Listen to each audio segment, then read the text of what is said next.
Assalamualaikum warahmatullahi wabarakatuh.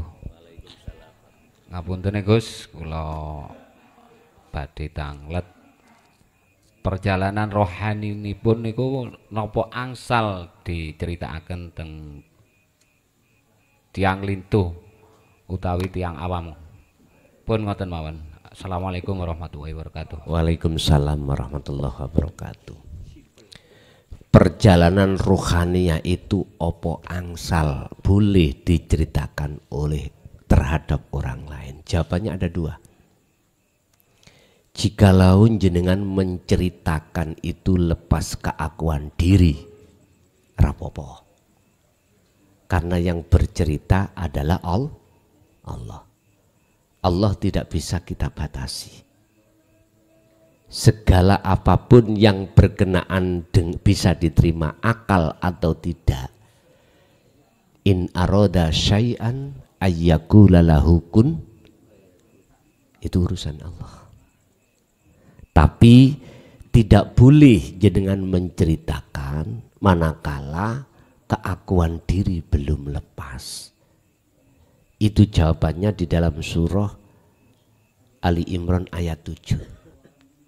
Itu gini, ayat itu Allah, ayatnya Allah itu ada dua versi. Satu versi muhakamah, dua mutasyabihat. Muhakamah artinya jelas, berarti menurut hakikat, menurut syariat.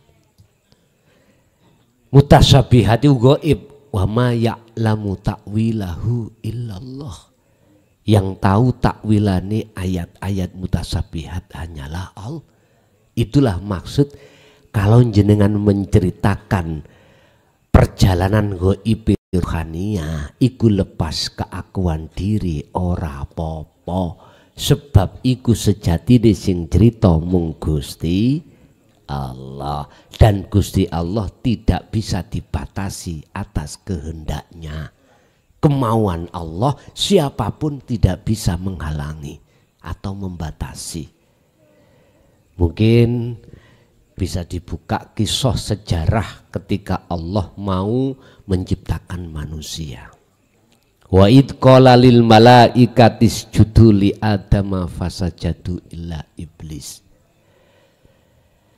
Ketika Allah menciptakan, sebelum menciptakan manusia Adam disebut pertama, yang namanya Allah itu ngomong nang para malaikat, "Hei malaikat, dalem aku arepe nyiptakno menungso ning donya iki." Malaikat semuanya iku setuju kecuali yang jenenge Ajajil, yang akhirnya disebut iblis.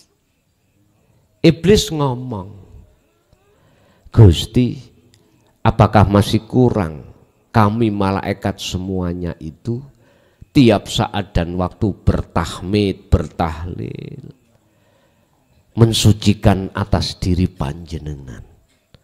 Apa nanti tidak menjadikan tumpah darah di dunia nanti?" Langsung Allah jawab, "Inni a'lamu ma la ta'lamun." Aku luwih ngerti katimbang awakmu iblis. Ajajil. Akhirnya Allah merintahkan seluruh malaikat untuk bersujud kepada Adam. Bukan sujud nang Adami, tapi perintah, atas dasar perintah Allah untuk sujud kepada Allah. Asline ngoten, mboten terhadap Adam, nyembah Adam mboten. Hanya Ajazil yang tidak mau, illa iblis aba wastakbar wa kana minal kafirin. Mengapa iblis itu tadi kok ia tidak mau? Karena di dalam dirinya iblis ada sifat kesombongan. Akhirnya Allah takok, "Iblis, apa yang menjadikan kau terhalang tidak mau menjalankan perintahku?" Jawabannya sederhana, Pak.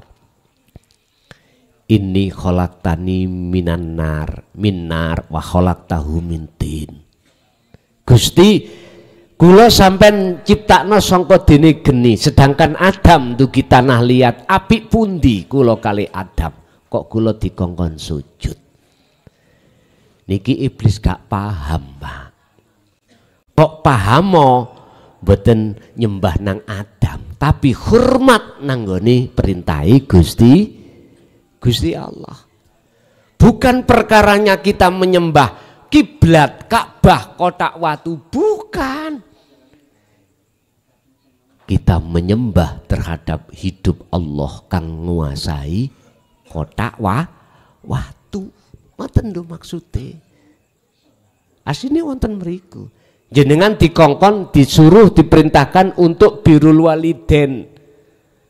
Di hadis di Quran sudah jelas wajib anak bagusi terhadap orang tuh. Syariat jasmani terhadap jasmani. Tetapi hakikatnya rohani terhadap rohani di situ. Siapa? Allah. Mestinya gitu. Bapak Ibu hadirin jamaah rahimakumullah. Jadi mboten napa-napa lamunon jenengan bercerita itu lepas keakuan diri. Tapi ono resikone, Pak. Apa resikonya? Jikalau jenengan iku bercerita terhadap seseorang orang lain yang orang lain imannya belum sampai di situ, mesti jenengan didoi, jenengan dilok nih ditolak, minimal jenengan dilok no sesat, iku resiko. Padahal ini tujuannya adalah untuk menyadarkan terhadap orang lain yang rohanianya belum sadar. Tapi kalau jenengan cerita terhadap orang lain yang orang lain itu sudah satu level terhadap jenengan, nggak ada resiko. Justru malah nambahi iman tauhid sampai datang Allah. Saya ini Pak Bu sudah berjalan 24 tahun. Menceritakan atau mengkisahkan atau membahas tentang ketauhidan iki 24 tahun. Saya secara manusiawiah bisa memetak-metak. Piye cirinya orang yang tidak mau menerima alias menolak? Mana cirinya orang yang menolak? Itu jelas, Pak. Apa yang terjadi? Yang kudapatkan lebih banyak cacian daripada pembenaran. Lebih banyak penolakan daripada peneri. Padahal ini saya berhujah dari Al-Quran dan Al-Hadis. Apalagi saya tidak berhujah dari Al-Quran dan Al-Hadis, nggak akan diterima alias ditolak mentah-mentah. Wong hujahnya itu dari Quran hadis saja ditolak, apalagi tidak lah. Tapi tidak menjadikan saya ini mundur ke belakang, tidak, tetap. Bahkan mohon maaf Bapak Ibu, saya sampai di penjara 3 tahun, 2010, 11, 12, tetap tidak menjadikan saya mundur sampai detik niki. Anggite enak-enak gitu tah. Seperti ini sudah enak. Sejarah kisah luar biasa Pak saya. Bahkan pernah tokoh-tokoh mau mengusir dari kampung halaman. Dan itu tidak menjadikan saya mundur, tetap kami sampaikan. Artinya ternyata orang yang pertama kali menolak itu dasarnya tidak paham. Kalau sudah paham pasti menerima. Nyun sewu, bukan perkarane sate wedhus itu menjadikan bahaya, enggak. Karena kita sendiri ada penyakit darah tinggi. Terus makane israf luwih-luwihan, ya iku sing dadekno naiknya darah tinggi, bukan satenya. Laksana apa yang ku sampaikan, hidangan makanan. Kalau dirasa enak mesti jenengan iki terus ingin memakan. Kalau rasanya itu tidak enak, jelas menurut sampean tidak akan dimakan. Jujur kami sampaikan tentang masalah dinut tauhid ini tidak hanya orang yang beriman saja, enggak. Justru bidikan saya adalah orang-orang yang ruhaniyahnya belum beriman kepada Allah kang sejati. Buat apa saya sampaikan pada orang yang sudah beriman? Itu semata-mata untuk mentaukid, menguatkan imannya. Tujuan aslinya pada orang yang belum beriman. Cara jenengan niku wau, lalapo aku iki ngajari bebek ngelangi. Ya ngajari ae pitik sing gak iso ngelangi ketika keceblung banyu ben gak mati ku piye. Dunya sak isine Pak minangka lautan. Kita manakala tidak bisa berenang pasti tenggelam akhirnya mati. Kula niki namung murui wong sing gak iso ngelangi. Wong sing iso ngelangi lha apa diwurui? Wong bebek kok ya diwulang ngelangi. Tapi setidaknya makanya tadi saya katakan kalau jenengan sudah mengenal atau mendengarkan ajaran ini sebagai tambahan mentaukiti menguatkan iman tauhid sampeyan. Tapi sing durung mendengarkan nggih mohon maaf. Nggih ngapunten ingkang kathah.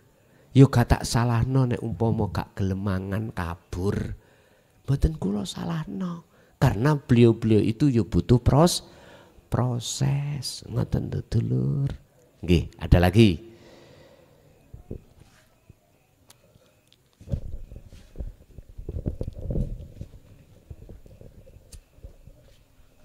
Assalamualaikum warahmatullahi wabarakatuh. Waalaikumsalam Tuan Guru, warahmatullahi wabarakatuh. kula Edi saking Tulungagung. Kula tanyakan, kula nglakoni suhud secara umum, yang saya hadapi semuanya kok jadi akunya Allah, dan saya kayak orang bingung. Maaf sebelumnya saya sudah ikut baiat YouTube tapi secara siaran tunda. Nggih niku mawon matur suwun. Nggih. Assalamualaikum warahmatullahi wabarakatuh. Waalaikumsalam warahmatullahi wabarakatuh. Wonten namanya dzikir nafi isbat. Nafi memfanakan, meniadakan aku diri makhluk, lalu isbat menetapkan akunya Allah. Proses ini Bapak Ibu bisa dilakukan di tengah-tengah zuhud umum ataupun zuhud khusus. Umum saya katakan karena jasad ini berinteraksi dengan urusan dunia. Saya katakan khusus, jasad ini sudah istirahat. Artinya tidak berinteraksi dengan urusan dunia. Ketika jenengan di situ kok muncul akunya Allah, inilah yang ditunggu-tunggu si salik semuanya. Ketika suluk, ketika zuhud, wusul datang Gusti Allah. Tapi di situ nggak ono bingung. Bagaimana kita yang sudah fana kok bingung? Mengapa kok bingung? Karena mudun maneh. Akhirnya sing bingung iku makhluke. Tumontah Gusti Allah itu bingung. Ada Gusti Allah bingung? Enggak ada. Sing bingung kita.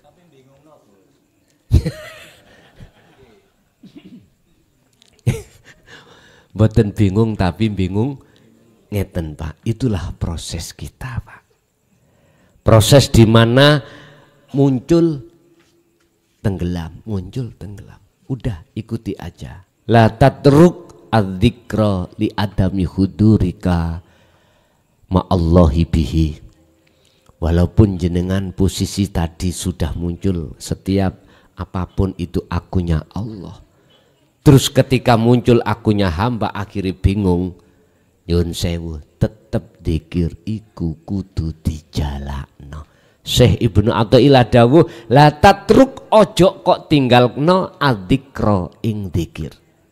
Li adami khudurika, walaupun dzikirmu itu tidak menjadikan khudurmu nang Allah. Ma Allahi bihi. Tetap terus non dzikir iku. Istilah bahasa voltase iki antenge kan ada 220 ya toh. Kadang mudun 110, kadang 2 gak 20 20 tok 2 00. Dadi cara padange gak bior. Wis gak apa-apa, terusno ae. Terusno. Nanti akan sampailah pada 220. Buka di dalam surat Al-Ankabut ayat 5.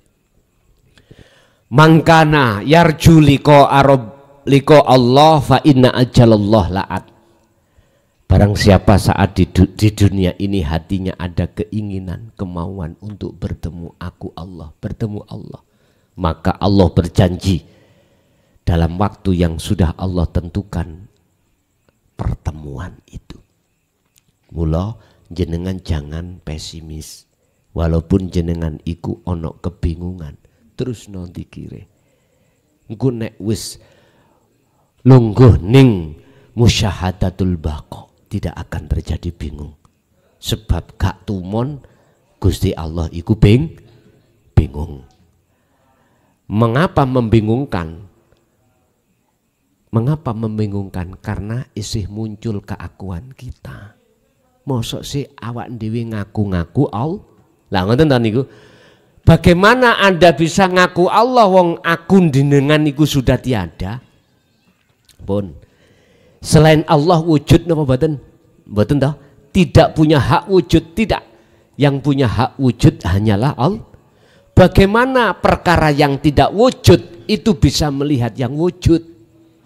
Bagaimana perkara yang tidak wujud iku bingung terhadap yang wujud?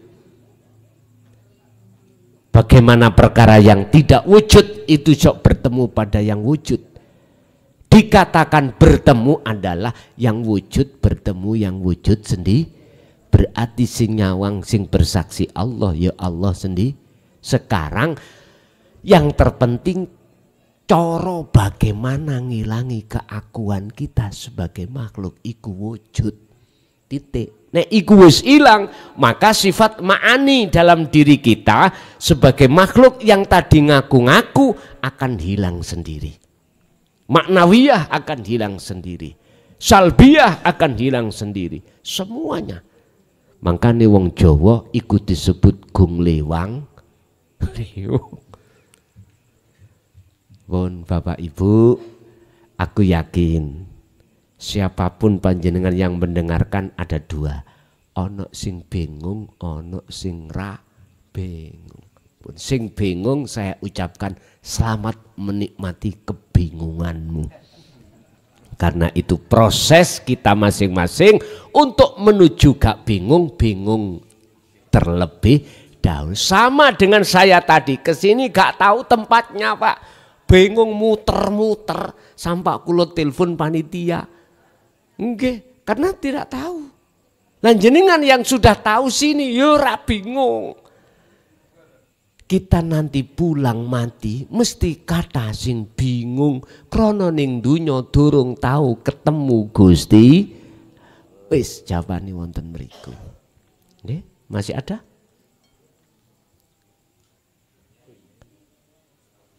Wonten juga monggo niku miki Pak niki. Jadi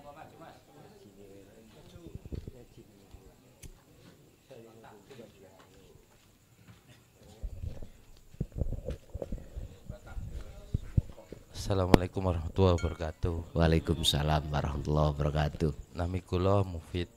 Nggih ngapunten sederenge basa celemat-celemat. Wonten napa-napa monggo. Gimana cara menghilangkan rumangsa aku niku? Nggih. Kan sing disebut keakuan niku kan hanya Allah. Nggih. Kan contoh seketik maksudnya. Nggih. Ngombe kopi, sik tak ngombe kopi. Niku kan pun aku. Nggih. Niki syariat nggih. Nggih. Tarekat lah. Lah rumangsa aku niku wau gimana cara menghilangkan mensifatinya dalam Ngoten nggih. Nggih, nggih. Nggih, matur nuwun. Assalamualaikum warahmatullahi wabarakatuh. Waalaikumsalam warahmatullahi wabarakatuh. Dibuka jawabannya itu ada surat Al-Baqarah ayat 54. Bagaimana cara menghilangkan rasa keakuan makhluk yang segala-galanya. Wa idh qala Musa liqaumihi ya qaumi innakum dzalamtum anfusakum bittikhadikumul ijla. Iki mengkisahkan ceritane Nabi Musa terhadap kaum diperintahno Allah ning kaum ngomong ngeten Nabi Musa, hei kaumku, innakum dzalamtum anfusakum, sesungguhnya kau mendolimi dirimu sendiri dengan bentuk ngaku. Rasa rumongso di dalam hati kita merasa kita makhluk Pak, yang bisa melakukan ini, melakukan itu, punya ini, punya itu. Miturut Al-Baqarah 54 itu disebut dolim. Dengan bentuk apa? Iki umat takok. Kaum itu takut Nabi Musa, mana buktinya saya mendolimi diri saya sendiri? Bittikhadikumul ijla, bahasa syariat, karena kau menjadikan anak sapi sebagai sesembahan. Bahasanya anak sapi, iku isaroh, kinayah. Artinya di dalam hati kita itu dipenuhi aku nih makhluk. Sapa sing nyolong pelem iku? Oh si A, oh akhluk. Sapa sing sepedaan? Si B. Sapa sing ngaji? Klason. Loh. Padahal Allah katakan wala taj'alu ma'allahi ilahan akhar. Di dalam hatimu ojo ono, jangan ada selain Allah. Rasa rumangsa keakuan hamba makhluk iku dalam hati kita penuh Pak. Sehingga orang kalau sudah muncul rasa keakuan hamba yang segala-galanya akan tumbuh buahnya. Apa buahnya? Hasud, riya, takabur, sum'ah. Mana sifat-sifat tercela itu akan muncul. Nyun sewu. Inilah yang Allah katakan dalam salah satu ayat fi qulubihim maradum fazadahumullahu maradah. Inilah hati yang berpenyakit. Oleh sebab itu kaumku, fatubu ila bari'ikum, tobatlah kau pada Allah, pada Tuhanmu yang menjadikan kau. Caranya ya apa? Bagaimana caranya kita menghilangkan keakuan diri sebagai makhluk yang penuh di dalam hati? Miturut ayat itu, ayatnya faktulu anfusakum, bunuh diri yo. Faktulu podo matenono sira kabeh anfusakum ing awak dhewe sira kabeh. Basa Jawa namanya bunuh diri. Bukan bunuh diri habis ngaji pulang ambil tampar langsung kendat, bukan ngoten Pak. Faktulu iki mateni keakuan, diri keakuan. Caranya bagaimana? Kami harus melakukan cara memateni atau meniadakan keakuan diri dalam diri jenengan sehingga muncul keakuan Allah. Pun Pak, kita 24 jam satu hari satu malam. Waktu itu dibagi dua. Satu waktu di mana jasmani sampean iki repot urusan dunya. Dua waktu itu jasad sudah tidak ngurusi urusan dunya alias istirahat. Gunakan waktu itu sebaik-baiknya untuk meniadakan keakuan diri. Caranya bagaimana? Ngeten. Iki sing kula sebut kholwat. Wa may yakfur bitaghut wa yu'min billah. Barang siapa yang meniadakan keakuan dirinya sebagai makhluk wa yu'min billah, maka keakuan Allah akan muncul dalam diri jenengan. Carane ya napa? Pun ngeten.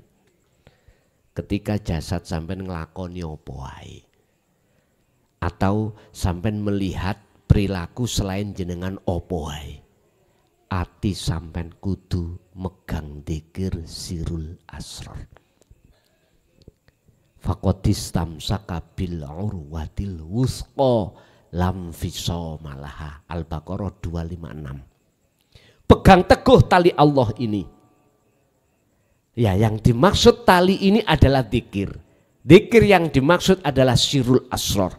Dzikir tanpa ngucap, tapi ngeroso, nyadari yen sejatine Allah itulah satu-satunya sing berperan.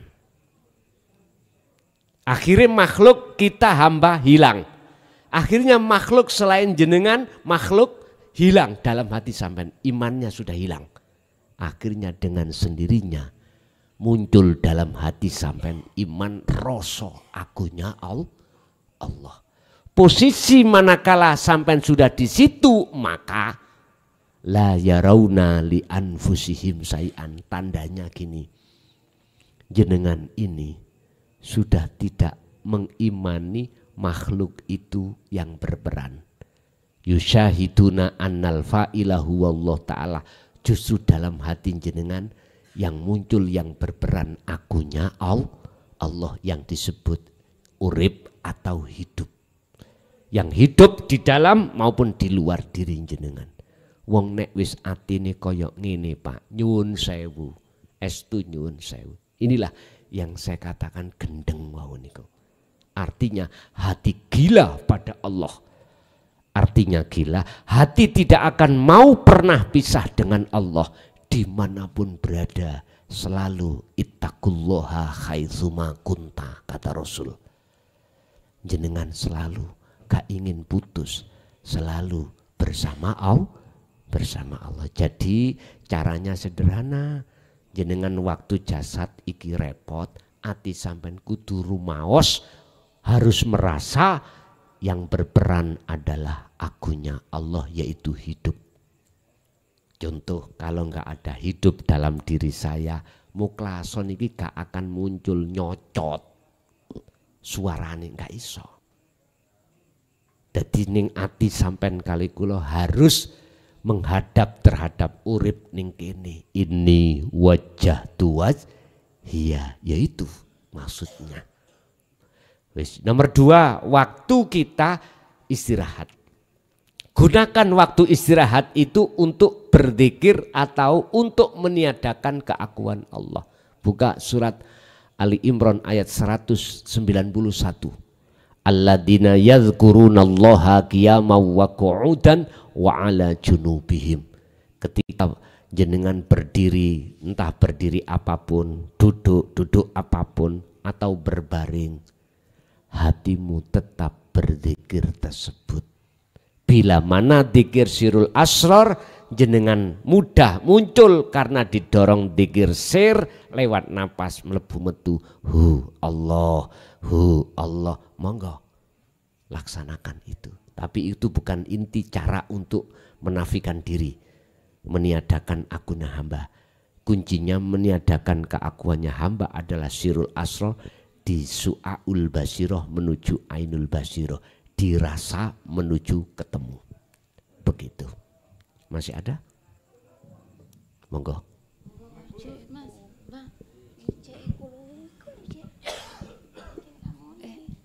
Assalamualaikum warahmatullahi wabarakatuh. Warahmatullahi wabarakatuh. Dalem? Nggih Bu, monggo supe mboten kula wene wekdal, mboten ketinggalan nek wong wedok ya. Nggih. Monggo. Pun mboten napa-napa teng lebet mawon. Mboten napa-napa. Cuman kula mboten ketinggalan nek wonten jamaah estri. Badhe tangklet, Gus. Nggih. Niki di luar materi mboten napa-napa nggih. Rapopo. Nggih.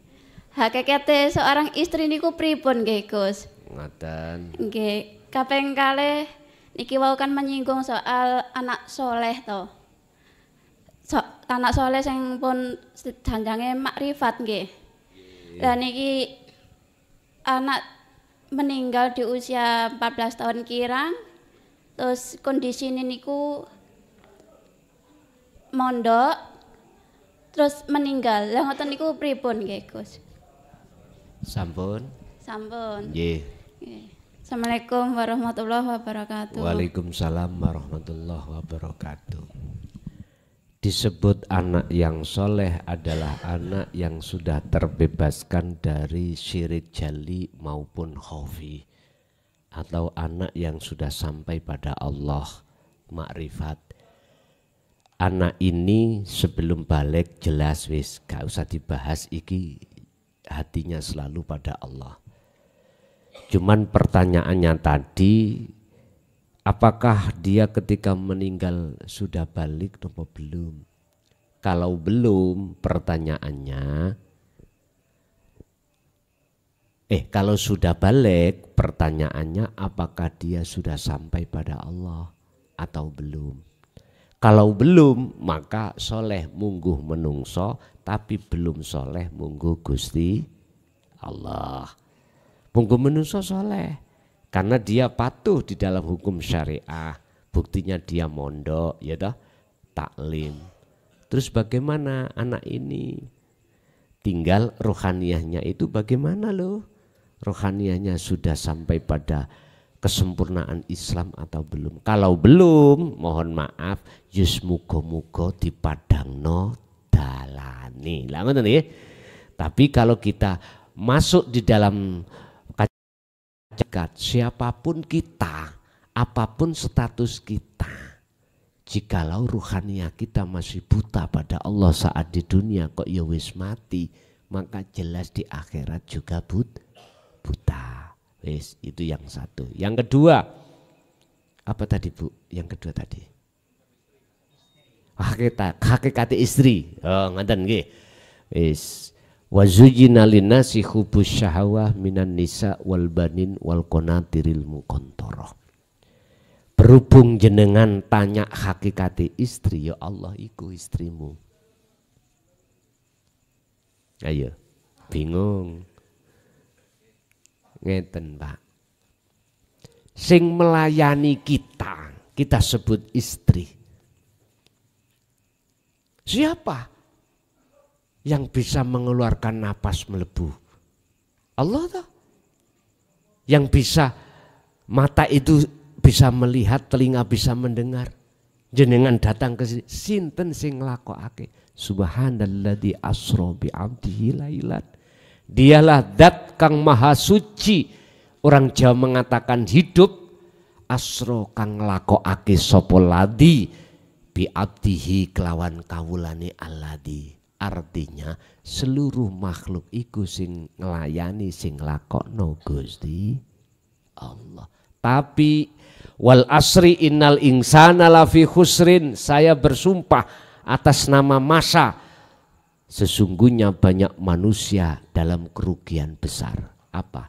Waktu demi waktu gak rumangsa sing nglayani iku Gusti Allah. Akhirnya lali terus atine nang Allah.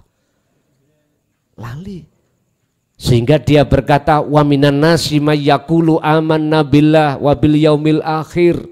Aku beriman kepada Allah dan hari akhir. Iku bahasa lesan Pak. Tapi bahasa hati, wa mahum bimukminin, sesungguhnya mereka itu tidak beriman. Buktinya masih beriman nang kopi. Beriman nang saliyane Gusti Allah. Inilah keadaan jiwa manusia Pak. Makanya saya beranikan diri untuk menyampaikan kebenaran ini, karena ini obatnya hati. Urusan diterima utawa enggak yo bukan urusan saya. Sebab tentang fafirru ilallah, kembali lari menuju Allah, status saya adalah innilakum minhu nadhirum mubin. Hanya menyampaikan saja. Enggak ada hak untuk memaksa menerima. Enggak. Monggo silakan. Hanya memperingatkan aja. Tidak ada hak memaksa untuk mengikuti beriman apa yang kusampaikan. Mekaten Bu. Jadi sing dimaksud hakikate garwa adalah Allah Subhanahu. Bagaimana caranya jenengan bisa sampai di situ? Barulah itu disebut garwa sigare nyawa. Tapi bukan dua loh Pak. Inilah yang disebut ahad. Setelah kefanaan diri baru muncul fakot arafa rabbahu, muncul keagungan Allah. Nggih, satu kali lagi Pak. Tadi monggo. Assalamualaikum warahmatullahi Waalaikumsalam wabarakatuh. warahmatullahi wabarakatuh. Niku Gus, kula tanglet masalah niku istilahnya niku memahami la haula wala quwata illa billah kan tiada daya dan kekuatan kecuali datangnya dari Allah. Terus dan juga makalah Sayyidina Ali itu kalau melihat daun itu dia melihat Allah. Itu bagaimana memahaminya? Ngeten. La haula wala quwata illa billah.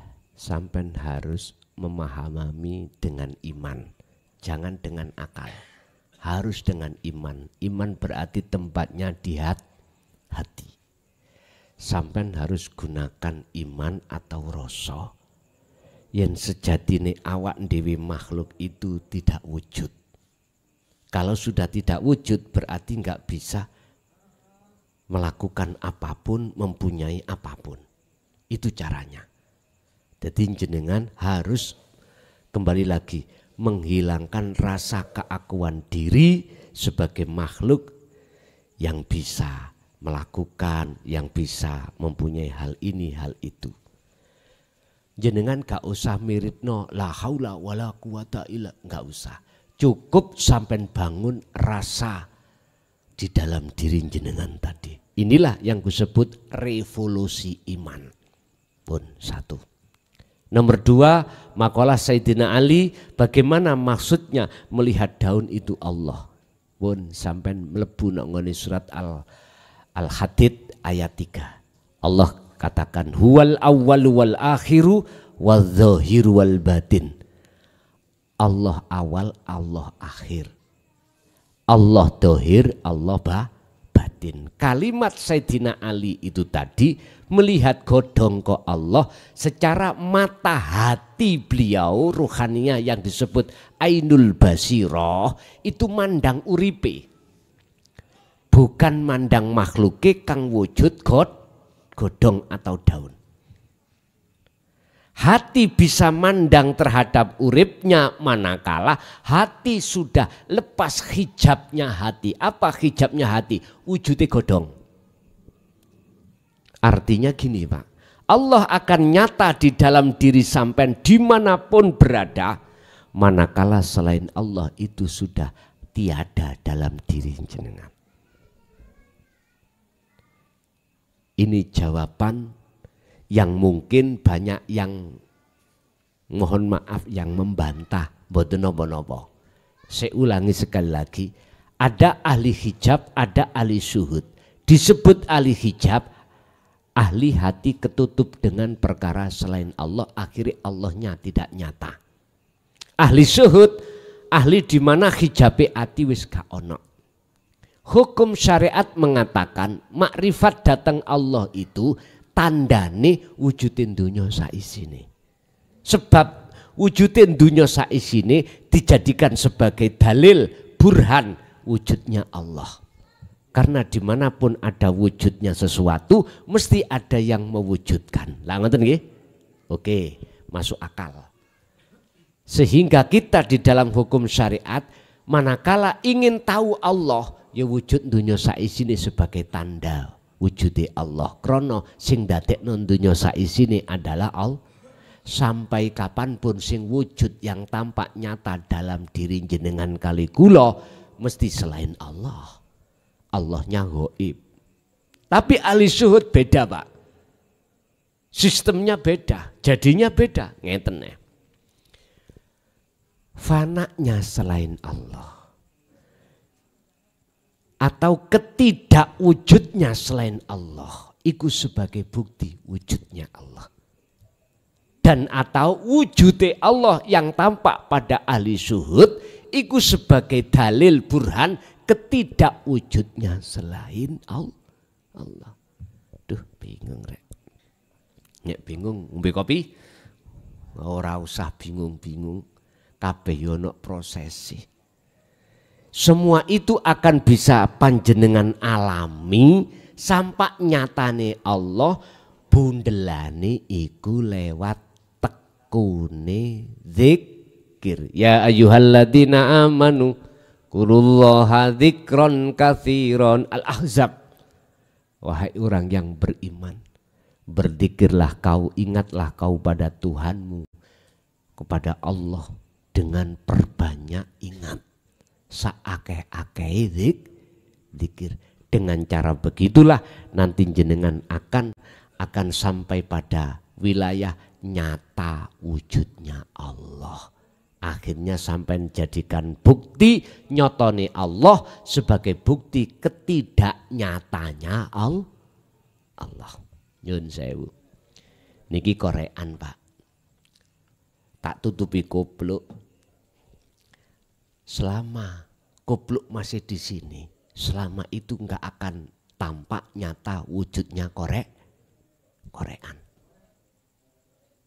Delengen sampai menesuk ya ora ketok. Sing nyoto iku kopluk. Kopluk tak ibaratne sakliyane Allah, makhluk. Lah korean tak ibaratnya Allah.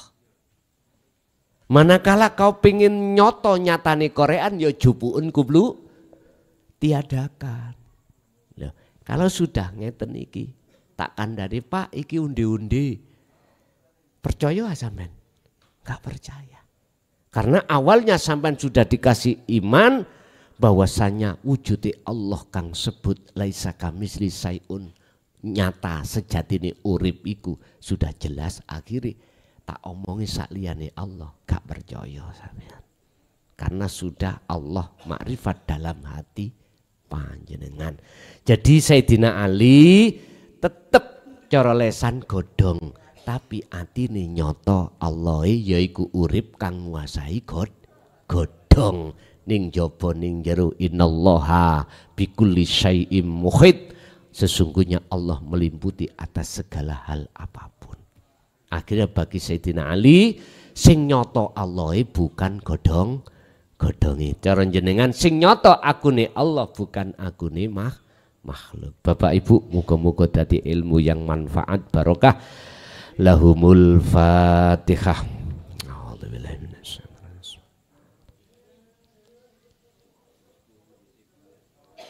Allahumma shalli wa sallim ala sayyidina Muhammad. Alhamdulillahi rabbil alamin. Allahumma ya Fattahu ya Alim, iftah lana bifutuhil arifin. Ya Allah, bukalah hati kami yang tertutup atas dirimu. Nawwir qulubana binuri ma'rifatika ya Allah.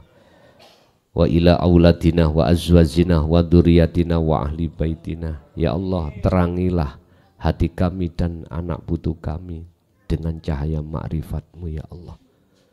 Yassir lana fi kulli umurina fid dini wad dunya wal akhirah wa ilaihim. Mudahkanlah, ringankanlah segala sesuatu urusan dunia akhirat kami dan seluruh anak keturunan kami. Rabbana atina fid dunya hasanah wa fil akhirati hasanah wa qina adzabannar. Wa sallallahu ala sayyidina Muhammad. Alhamdulillahirabbil alamin. Al-Fatihah.